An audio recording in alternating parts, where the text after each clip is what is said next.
Klabu ya Yanga Sports Club inaendelea na harakati za kutafuta kocha mpya, huku jina la kocha Fadlu Davis ambaye aliwahi kuiongoza klabu ya Wekundu wa Msimbazi likiendelea kupewa nafasi kubwa ndani ya klabu hiyo mara baada ya aliyekuwa kocha mkuu Pedro Goncalves kuondoshwa klabuni hapo. Kocha huyo Fadlu Davis anafahamika zaidi nchini Tanzania baada ya kuwa sehemu ya benchi la ufundi la Simba Sports Club lililoifikisha timu hiyo fainali ya CAF Federation Cup ambapo Simba ilikosa ubingwa mbele ya RS Berkane.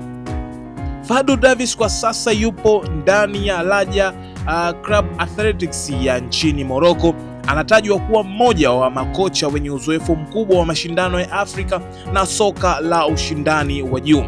Hata hivyo, Yanga Sports Club inaelezwa kutafuta kocha mwenye uzoefu wa kuendeleza ushindani wa timu hiyo ndani ya ligi pamoja na michuano ya kimataifa, jambo ambalo limefanya jina la kocha Fadlu Davis kuingia kwenye mjadala mkubwa wa mashabiki wa soka ndani na nje ya mipaka ya nchi ya Tanzania.